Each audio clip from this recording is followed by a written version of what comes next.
Narito na ang babagang balita sa oras na ito. 3 araw bago sumikad ang pagpapatuloy ng peace talk sa pagitan ng gobyerno at mga komunista, pansamantala ng lumaya ang mag-asawa at communist leaders na sina Wilma at Benito Tiamzon.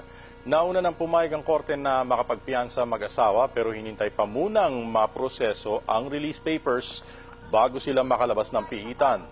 Nagpasalamat ang dalawa kay Pangulong Rodrigo Duterte at sinabing tiwala silang magtatagumpay ang usaping pangkapayapaan. Gaganapin ang peace talk sa Oslo, Norway mula Agosto 22 hanggang 27. Ayon naman sa AFP, sinuportahan nila ang desisyon ng korte at hakbang ng Pangulo para matamong kapayapaan sa bansa. Manatiling nakatutok sa ABS-CBN, ANC, DZMM at news.abs-cbn.com para sa iba pang nagbabagang balita. Ako po si Stanley Palisada.